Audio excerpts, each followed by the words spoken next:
call this meeting to order.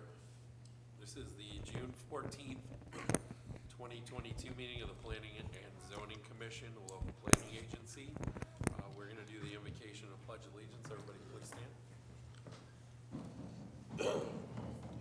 Dear Lord, Heavenly Father, please help us tonight as we do the work of the city. Lord, please help our first responders and all of our soldiers out around the world. Lord, thank you for everything you do for us. In Jesus' name we pray, amen. Amen. Pledge allegiance to the flag of the United States of America and to the republic for which it stands, one nation, under God, indivisible, with liberty and justice for all. Roll call, please. Chair Lomnick. Here. Vice Chair Mellon. Here. Member Kennedy. Here. Member Forges. Here. Member Williams. Here. Member Keller is absent. We have a quorum. Thank you. Can I get a motion to approve the minutes of the May 10th meeting? I'll make that motion. Thank you. Do I have a second? I'll second that. We have a motion to approve by Vice Chair Mellon and a second by Member Forges. All those in favor? Aye. Okay. We have no old business. New business is going to be a variance request for Barenberg, located at 125 South Lake Shore Drive. This is project number VR 2203. Zoning Manager Wetfield.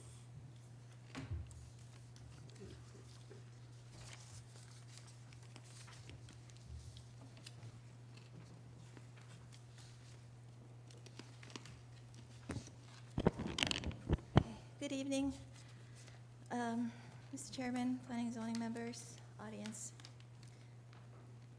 Hopefully the mouse cooperates. The first item before the Planning and Zoning Commission this evening is a variance to the front setback requirement for the property located at 125 South Lake Shore Drive.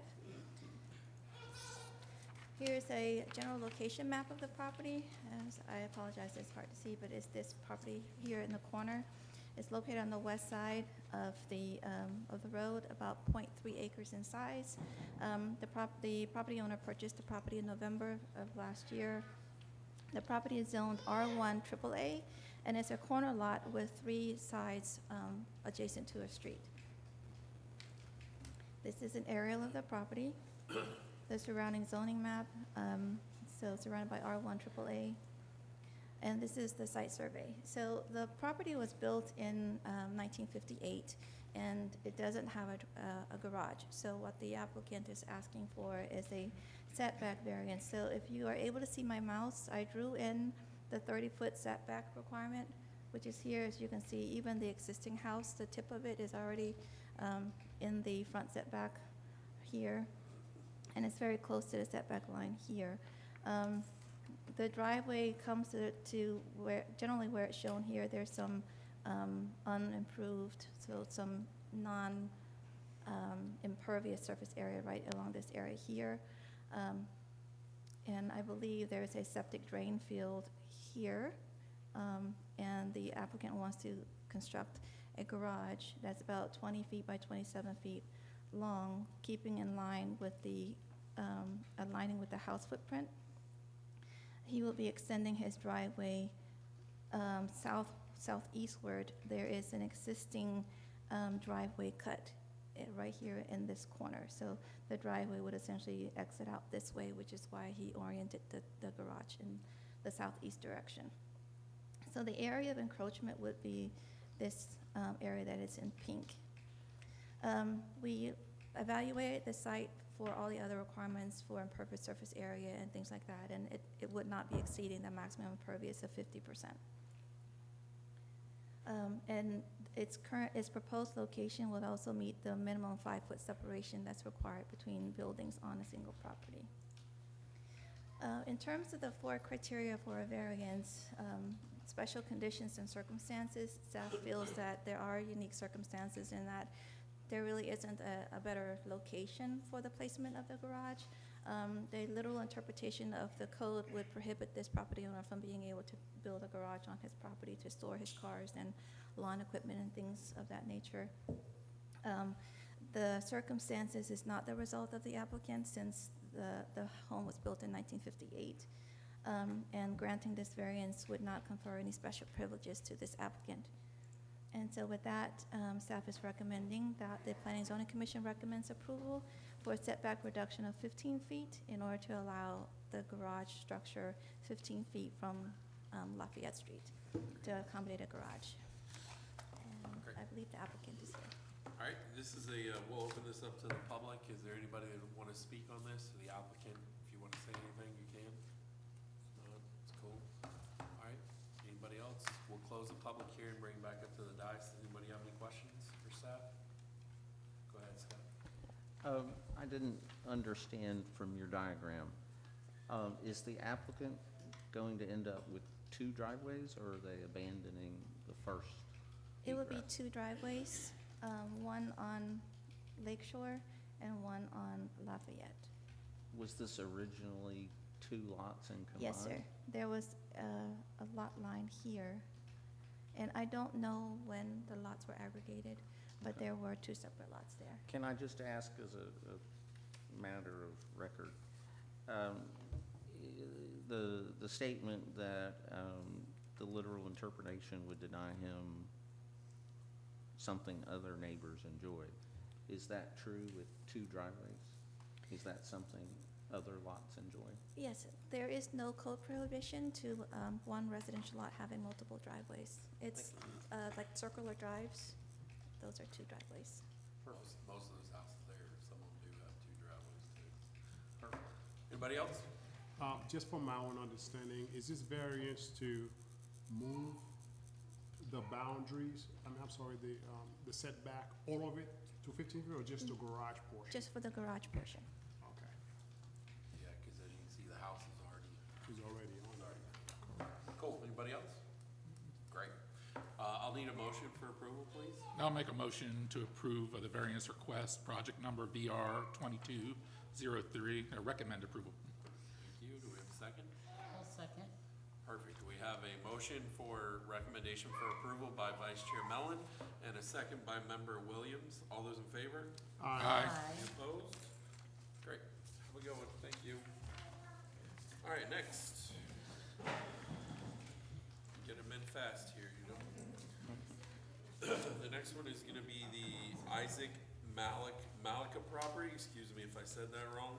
We're gonna be looking at three issues here tonight on this. This is gonna be an annexation of AX 042224, small scale comprehensive plan future land use amendment map from low density residential to high density residential, CPA 2022003, and rezoning from Orange County A1 to City of Ocoee PUD, RZ 220437. Manager Westfield.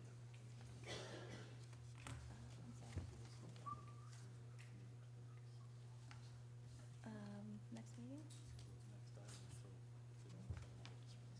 Okay, I'm not sure if that. Okay.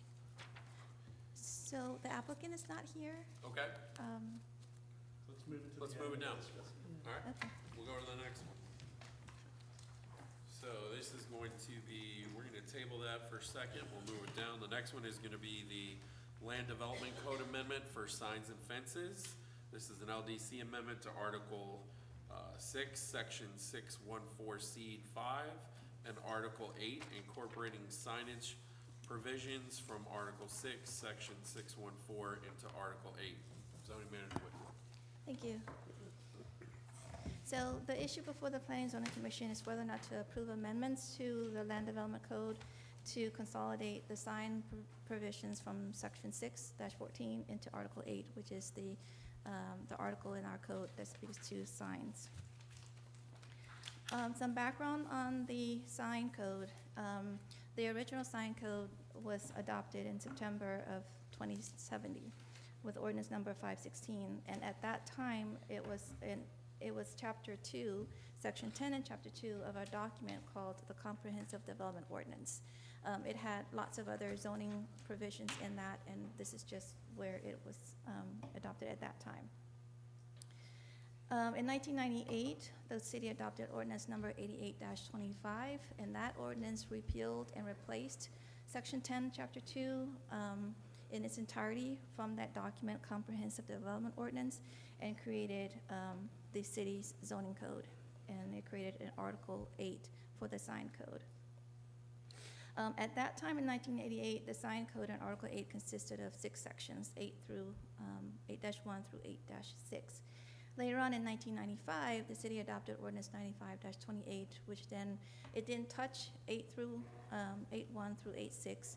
It just added 8-7 through 8-11. And the Article 8, as it exists today, hasn't been changed since the 1995 ordinance. In 1999, through ordinance number 99-23, the city amended Chapter 6 of the Land Development Code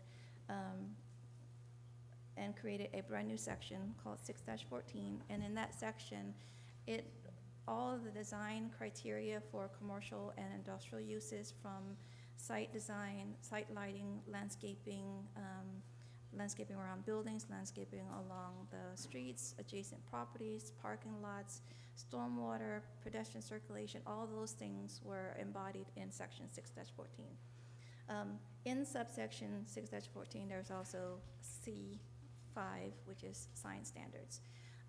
That provision generally moved away from signs by zoning districts, and it just created new sign standards based on building square footage. So a building of a certain size gets a certain square footage at a certain height, and that was applicable across all zoning districts for non-residential uses. The reason why we're bringing this forward is that when 99-23 was adopted, there are more restrictive provisions there for signs and less restrictive provisions there for signs compared to Article 8. So because 6 prevails, because it was adopted most recently, 1999, the provisions of 6 would have to, anything that is in 6 would have to be updated in 8, and then 8 would be brought forward. So the proposed changes that staff has submitted in the proposed ordinance is to strike 6-14C entirely, and you'll see that in the draft ordinance in Exhibit A, where 6-14C5 is completely stricken. And then the changes to 8 are 3 things. One is to revise it such that we move in the provisions from 6 in the appropriate categories and 8. If you've had a chance to review the existing Article 8 that I included in the staff report packet, it is sort of all over the place. You've got some standards that's based on zoning districts, and then you've got little pockets of temporary use signs and exempt signs and prohibited signs. They're sort of scattered generally all over. So we looked at that, and we looked at 6 and decided it would be cleaner to just do a reorganization of 8 to be based on the sign types and not look at zoning. That falls in line with the ordinance in 99, which has signs based on square footage instead of zoning districts. So that's one proposed change, is to reorganize 8 to be based on sign type as opposed to zoning districts. Move over 6 where it fits based on the sign types. This proposed ordinance introduces no new regulations. The changes that I do want to point out are the changes that are in double underline. One is the Article 8 now says that the structure, the framing of a sign should not be left exposed for more than 30 days. That's for if signs are under construction, the framing might be exposed for a short time, but it's meant to be covered by something. So this proposed ordinance just takes it a little bit further, just to say that it ought to be covered with some type of decorative material, and we're leaving it at that. Preferably something that matches the building that the sign is for. The other change, it's a new regulation, but it's not really a regulation to what's currently allowed. It is to allow a little bit more flexibility. So if you see in 6 right now, the max sign size is 200 square feet. That has been on the books since 1970. I'm sorry, can you repeat that? I'm sorry. The maximum sign size now in Article 6 is 200 square feet, regardless of the size of the building. What staff is suggesting is that if, depending on the development, what's around it, and this is specific just to shopping centers, the scale of the shopping center, whether it's a small one or a regional one, the grade of the roads around it and things like that. Staff is introducing a provision to allow more flexibility in that for shopping centers greater than a certain square footage. If the developer wanted to do a sign that's a little bit bigger or a little bit taller, they could do so through a development agreement that would be recorded with the city. So there's some negotiation back and forth. So that's the only new regulation, but it's not regulating or limiting what's already allowed. And that's that slide. So the recommendation, of course, is to recommend approval of the sign change, the sign code change. And I don't know if there's any discussion or questions, but that's it for my presentation. All right, cool. We're gonna open up to the public. Anybody want to speak about this? I'm gonna close the public hearing. Do you have a question? I have a comment, You do? Mr. Chairman. Go ahead. If the board decides to recommend approval for this matter, the city attorney's office would ask that part of the motion include our opportunity to make revisions. There's a 2015 Supreme Court case that, U.S. Supreme Court case that may have some impact on our older provisions in the code, and we just wanted an opportunity to review it to make sure there's not any of those issues. And so if the motion could just include that, if you should decide to recommend approval, my office would be most appreciative. Great. May I ask a question? Yeah. Just curious, the process to rewrite this doesn't flow through the city attorney's office already? Yes, we were aware that there was going to be revisions, and then when I received the packet, I saw, what was proposed. And really what they're proposing to do now is not problematic. It's just because you are essentially moving these provisions to another part of the code and therefore readopting it. Mm-hmm. We decided that it would be better if we took a close look at some of those very old provisions to make sure they are not problematic, especially given that we're essentially readopting this section of the code. So before the commission meeting, if there are any issues, we'll certainly be aware of them and advise accordingly. Great. So does this take off the overlays, the CRA requirements too? Doesn't No. affect those? Cool. One of the impetus for this is that when people Google or do a search in Unicode for signs, it takes them to Article 8. As an example, in Article 8, the signs codes allows 2 square foot of sign area for every 1 linear foot. In 6, it's 1-to-1. So they're searching and they're seeing it in 8. They're designing it based on that. But then when we review it at time of permitting, there's a conflict. Cool. Anybody else have any other questions? I just have one question Yes. procedurally. This has been heard once by the city council. Will No. it have to be heard twice? It's a first reading and then a hearing because it's not affecting a specific property. Okay, I just wanted to make sure. Thank you. Scott, you have one last question? I did. Partly that subject, the reorganization that you're doing to make it based on type, is that consistent with what other cities are doing? Is that a typical reorganization or is that unusual? And I'm asking for also what you hinted at is, are developers and people coming in going to expect it to be that way, or? So, Mike Reamer, Development Services Director. What happened with the Land Development Code is there was the State Road 50 overlay that was implemented in the Land Development Code. And those guidelines were seen as being very positive to the city. So they adopted the State Road 50 overlay criteria as Article 614 added it to Article 6 for commercial and industrial uses only. And so most of the sign code permits we get are for commercial or industrial.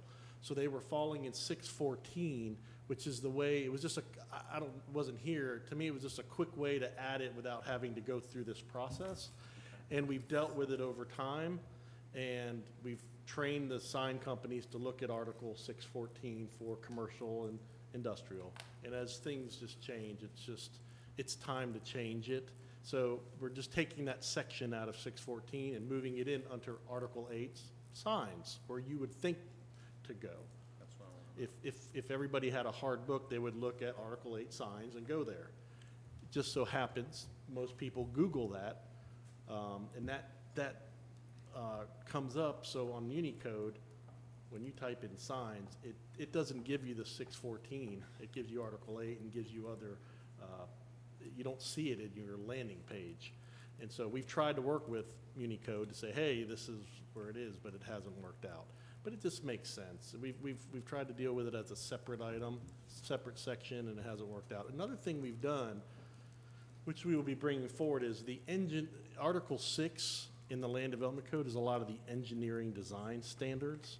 We've made a manual, we passed an ordinance that said we have this engineering design manual that you design to first. And so we are going through a slow process of cleaning up Article 6, and we're gonna take out a lot of the specs out of Article 6, and it'll be referenced in the manual.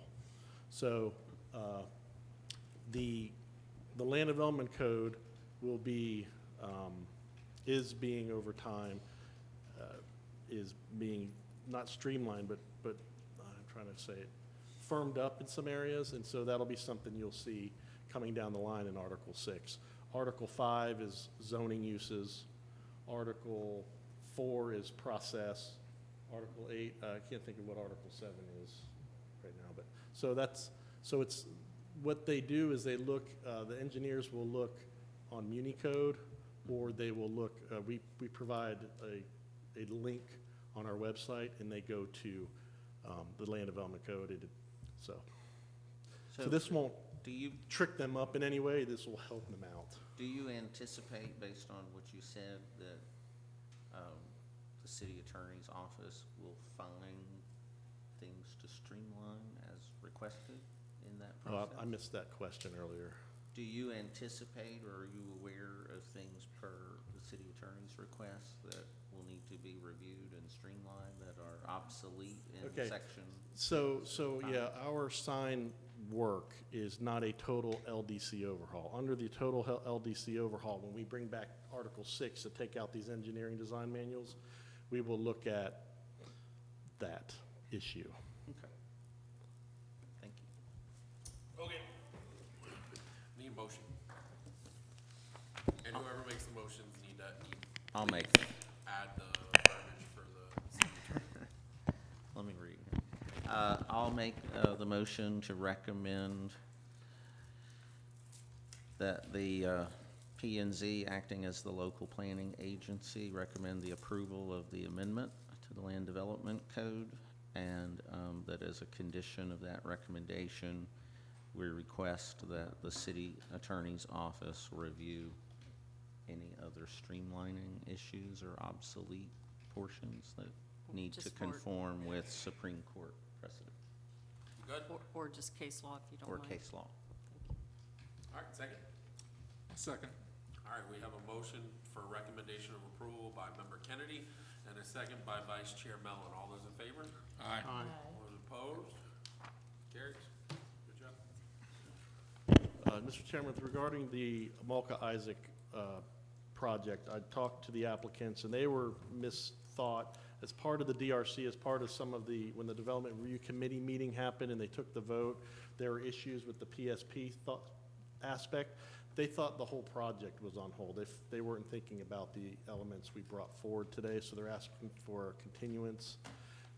It is a public hearing. We did advertise it, so we do have to open it and discuss the continuance. And then I believe these residents are here for that item, and Anach and I will stay here and go over the project with them after this meeting, so they can get some benefit for being here, and apologize to them for that. I'm gonna open it up to the public. Is it okay if we table this? Okay, cool. We'll close the public hearing and we'll, do I need a motion for that? Yes. Can I have a motion to table it? So I'll move to the table or continue. Continue. This item, which I can't see, there we go, project number AX 042224 and TPA 022003 and RZ 2204. I'll second. Do we need to have a date certain to continue for the ad? July meeting. July? Yes. To continue until July. All right, second? I'll second. All right, I have a motion to table till the next meeting by Member Continue. Williams and a second by Member Kennedy. All those in favor? Aye. Excuse me, Mr. Chairman, it was a motion to continue. Didn't I, oh, yeah, that's what I meant to say. A motion to continue. Thank you. Okay. I think that's it. No, still got one more. One more. Oh, I'm sorry. It was a two-part. Yeah, we did signs and we got fences. Item C was two parts, and we only did one of the two so far. Sorry, thank you. Is this section 5.4? Yes. Yes. Okay, so now we have the Land Development Code LEC amendment to Article 5, Section 5.4.1 to clarify requirements for corner lots and lots with multiple street frontage. So, Okay. Manager Whitfield. Thank you. Should the Planning and Zoning Commission recommend approval of amendments to Article 5, Section 5-4.1 relative to fencing requirements for corner lots and lots with multiple street frontages? Again, some background. This is the fence code in Section 5-4.1 sort of summarized. The way the fence code reads now is all fences are capped at 6 feet in height.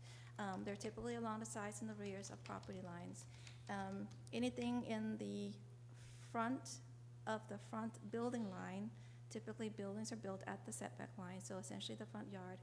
Anything in front of that street side would have to be no more than 4 feet tall, 50% opaque or 50% transparent. At the front building line, it can be 6, but past that, it would have to be 4 or shorter. That's in the first half of the fence code. The second half of the fence code makes provisions for corner lots. The way the code reads now, it only sets the stage for one type of corner lot, and that is specifically those 2 corner lots that are 2 lots abutting at the end of a block. They are designed rear to rear, and there are no garages on either of those 2 lots exiting along one of the side fronts.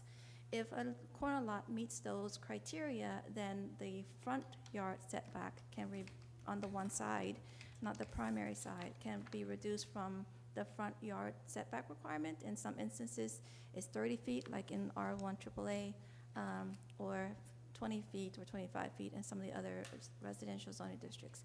So the code allows a reduction of that front setback to 15 feet.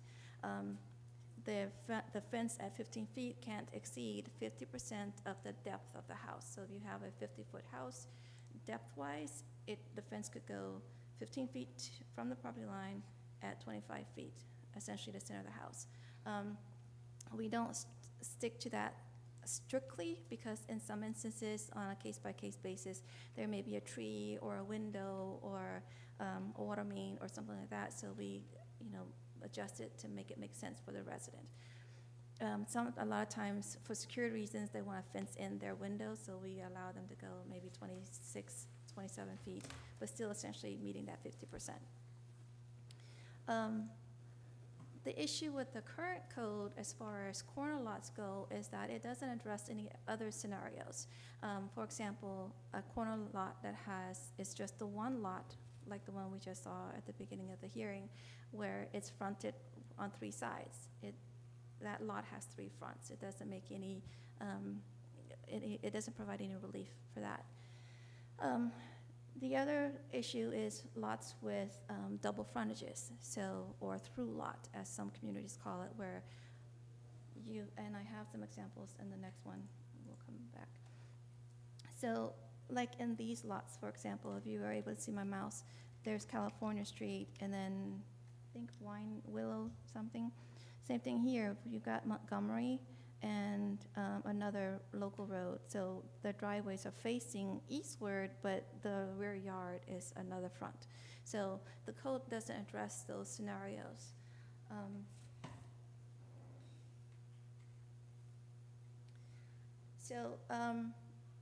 basically, with the changes in the development patterns that we're seeing with new subdivisions and new lot build type developments, builders are now coming in, you can't buy a lot like back in the days when you have a 1 acre plat, someone could buy their lot and build a house and design it how they want.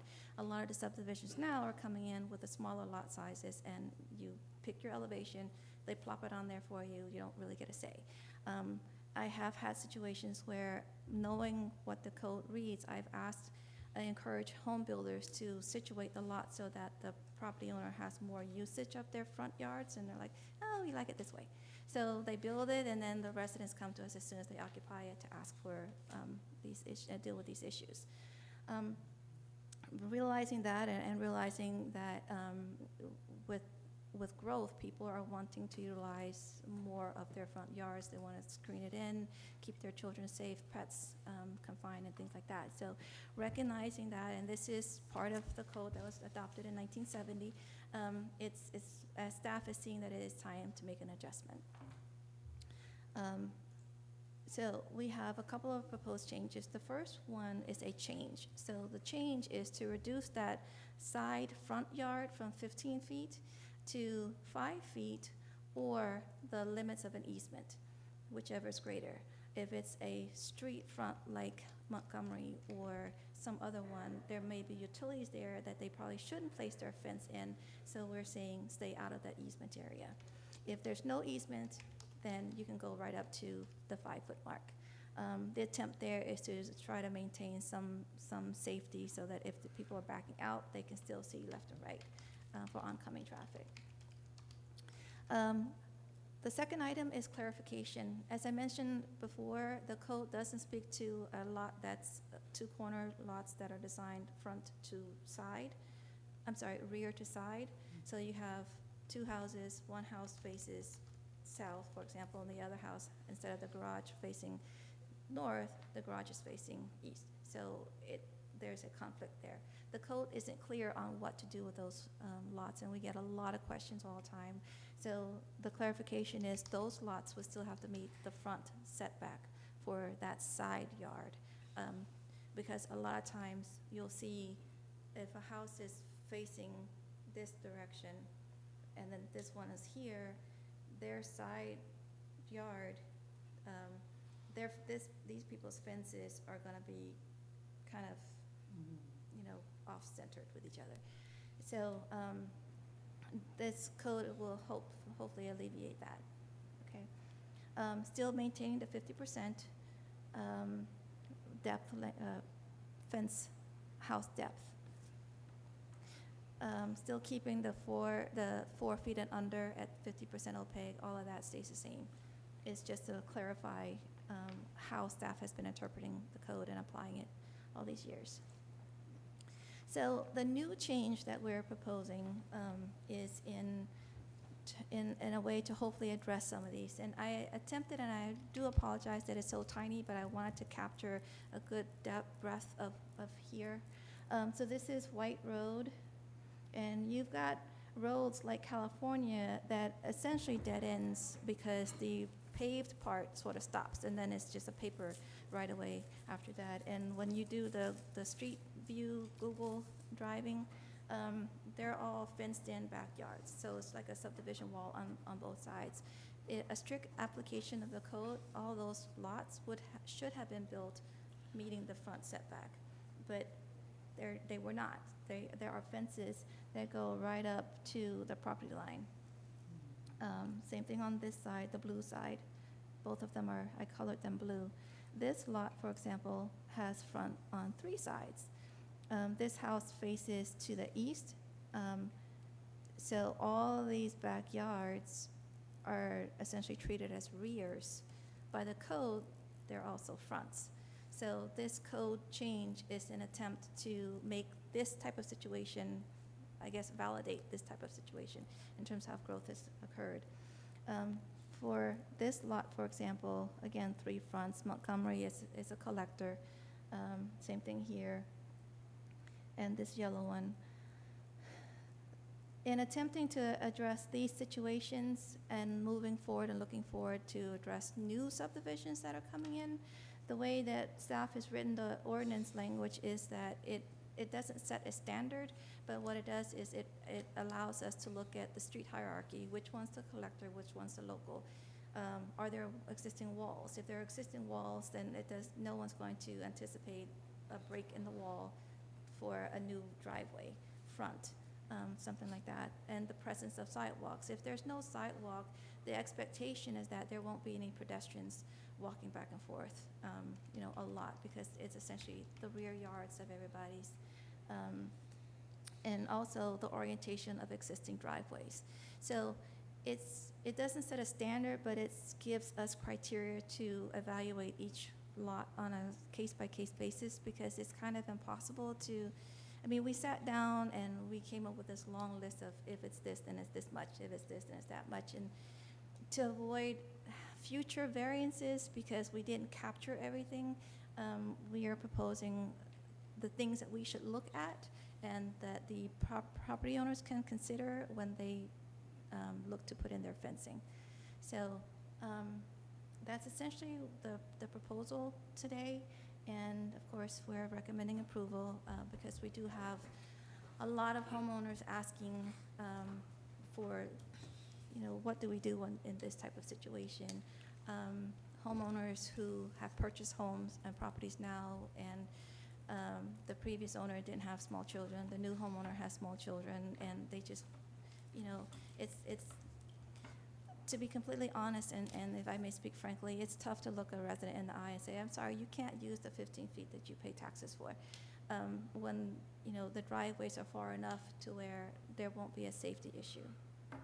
The drivers have time to approach an intersection and turn and look at, both directions. So with that, the recommendation is that the Planning and Zoning Commission recommend approval for the amendments to Article 5, Section 5-4.1 to make these adjustments for fence requirements for corner lots. All right, thank you. I'm going to open up to the public. There's nobody here, so we'll close the public. Can you go back to that map real quick? Yes, sir. So looking at your example, right, on Montgomery, right, 3 houses down on the left, there's a guy who's got the do not mow my yard sign, right? He doesn't have a back fence right now. His nice yard goes all the way to the sidewalk. So if he wanted to come down today to get a fence before this, he'd have to go 15 feet from the sidewalk, correct? From his property line. From his property line. Yes. Now he'll be able to go 5 feet. Yes, from his property line. Okay. Because if you look really on the because if you look really on the other side of Montgomery, when you get into Veronica Place, where I live, almost every one of those fences are 3 feet up to the sidewalk right now. So that's cool. Most of them are 5 feet, but there's one that's 2 feet. When I looked, the sign code was the fence code was adopted in 1999 or 92? Yeah. No, I'm sorry. At the very beginning, there's an exemption. I don't have it with me, but it says any fences are considered compliant prior to the date of this adoption. I want to say it was 2002. But they're compliant in terms of their location, not height. So if they were to fall over, chain link fence, they can show us that it existed prior to 2002, then we'll issue a permit for that. Great, thank you. Anybody have any questions? Yeah, I do got one question, and maybe it's more a clarification, because I know we dealt with fences, or some of us dealt with fences like a year or two ago. Mm-hmm. And what caught my eye on the section 5-4.1, it says, fence can be erected in any required yard or along the edge of any yard. I don't know what the verdict was, but we passed it, I believe, the 2-inch or 3-inch Yes. gap. Variable? This here, it doesn't even include that. I don't know if city council passed that or. That's been in there since 2002, and I gotta tell you, it's a little hard to explain to a resident what a variable means. So what we have, since I've started here, what I tell people is make sure that the post is on your property. Okay, I just know we talked about it at one point. And I know I don't believe I was a fan of it. And I don't know what City Hall did with that 2 inches or whatever. Yeah, that I'm differential was, proposing to strike it in this ordinance. You're not a fan of much stuff, Jason. No. Who else? No. Anybody? Okay. I need a motion. You have a question? You answered the question. same verbiage on this? I have a Madam Attorney? question, I don't know if it's appropriate. Please. If it's not, just say Can't wait. it's Dinner's at inappropriate. home waiting, but okay. You need to learn to bring peanuts or something. On Ingram Road, I believe it's ALF, but they're building a 6-foot fence on the front, right out alongside the road. And what I hear, no offense, is, you know, there's all these anomalies that have happened with development. And so to me, it kind of sounds like we're gonna kind of grandfather them all and make it discretionary. And so my questions are, how is that 6-foot opaque fence right out against the property line on Ingram? What is the exception that it's enjoying?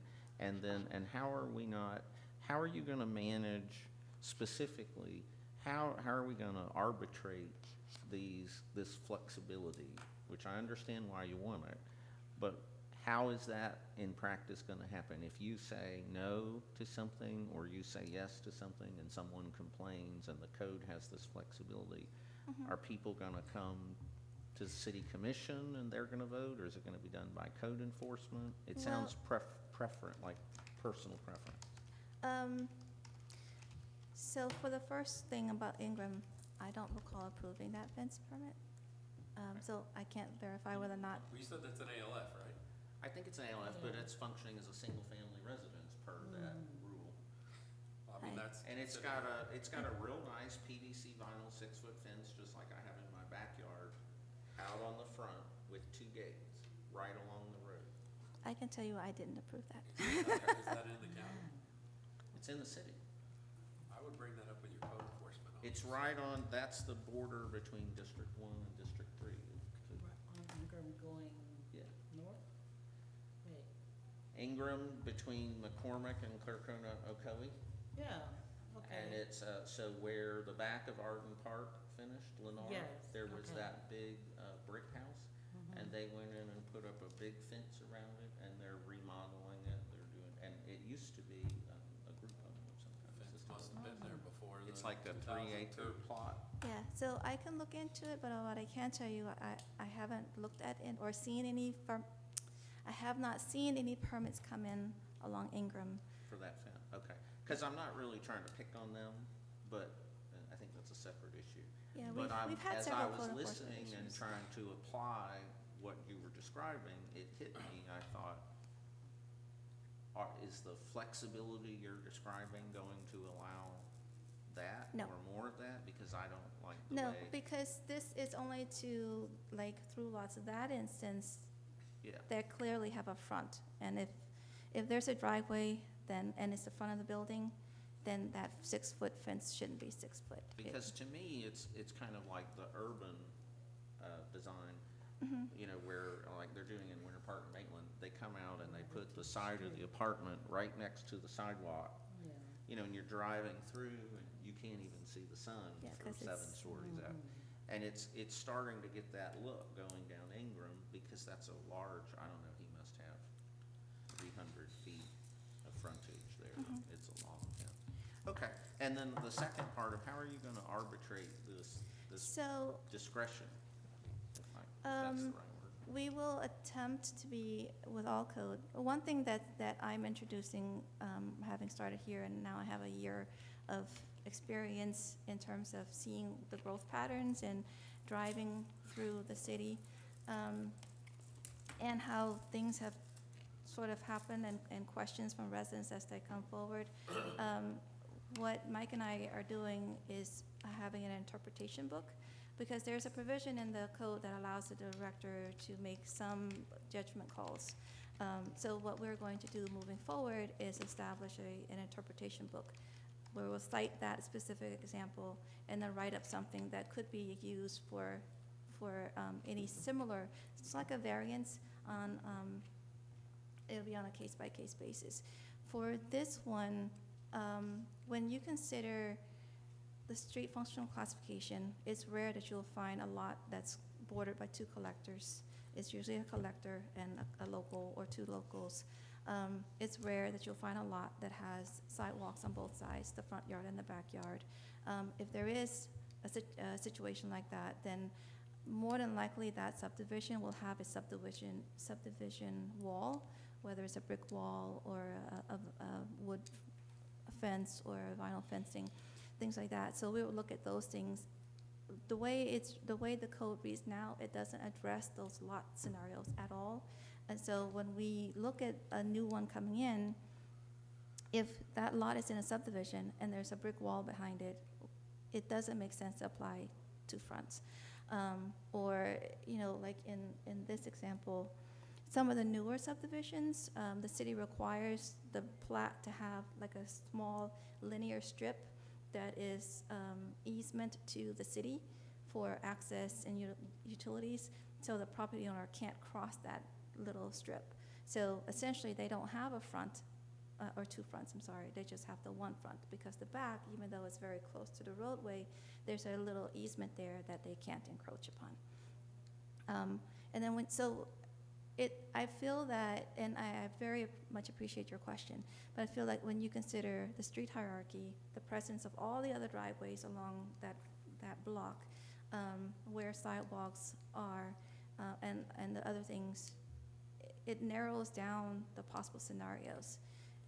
It doesn't address all the scenarios, but hopefully as we go, we keep up with this interpretation book. We'll hopefully keep an eye on it, and if things and problems arise, then it may warrant a revisit of what's proposed here today. So hopefully this captures a lot of it, but it may not be the perfect product at this point, but we're gonna start keeping track of it moving forward. Since this is a new code, we have a baseline that we can start This with. reminds me of a guy who came in front of us, he wanted to bring his side fence line over because he wanted to do Long jump. Olympic long jump. Yeah, that was a good one. Okay, any other questions? I just want to comment and say thank you. You're welcome. It would have bothered me if you would have said, we don't have a concern. No. But if you're aware of the opportunity to make a contradicting decision and somehow accidentally discriminate, et cetera, and you've got safeguards and you're going to keep an interpretations log and a variance log, then I'm comfortable with that. Thank you. I had the pleasure of denying a permit to Governor Bush's brother-in-law in Tallahassee. That was a very interesting experience, and I also had the opportunity to defend somebody else's decision at an administrative law hearing. Over the past 20 years, I tried my best not to contradict what I say in public or defend somebody else's decision. Yeah. Perfect. Well, thank you. You're All right, welcome. I would like, if somebody could give me a motion or recommendation for approval, please. So, Mr. Chair, I move that the Planning and Zoning Commission, acting as the local planning agency, recommend approval of amendments to Article 5, Section 5-4.1 to clarify the requirements for corner lots and lots with multiple street frontages. Thank you. Do we have a second? Mr. Chairman, Section 5-4. Oh, that's 4.1, right? Yes. Okay, sorry about that. Do we have a second? Second. We have sorry? Cool. We have a motion or recommendation for approval by Member Williams and a second by Vice Chair Mellon. All those in favor? Aye. Aye. Opposed? Good to go. Thank you. All right. Well, if Mike is busy, then I can switch out with him. unless you want to give us an update, you know just as much as he You does. have the updates. We trust that you do. I'll leave that one to Mike. Oh, boy. No more Sonnies? I'm sorry? Getting there. No more Sonnies? It's coming. No, the sign's up. That's why you're The sign is up. Is it? Uh-huh. Big sign on, going, eastbound. Give him one more second. There he is. Any updates? Any questions? Updates. Updates. So the, met with Ocoee Village Center, the commercial side of the development, and they're really excited because without having all the infrastructure done, they haven't marketed it hard, but they've got a lot of leases. And so, got a grocery coming in. I think I'm gonna say, the one I could say is they're gonna have a 14,000 foot strip building next to the 7-Eleven, and in that is a pet supply plus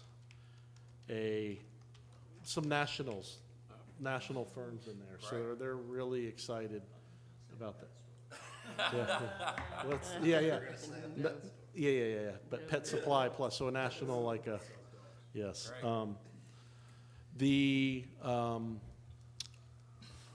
On Roberson Road, we're looking at a new medical office that should be coming your way soon, which is pretty cool. We like medical. We've got a couple medical in that area. So, we are, on our end, staff-wise, we are working on an update to the comprehensive plan. And we'll be bringing that probably in stages to you, and then do a wrap-up for an official transmittal recommendation. That'll be fun. We are, though, packing, and we'll be moving into the new city hall, us on the first floor, about a month from now. So we're kind of juggling a lot of things. Cool. So. Anybody have any questions for Mike? Sweet. All right. We'll take a motion to adjourn. And second. Done. Thank you.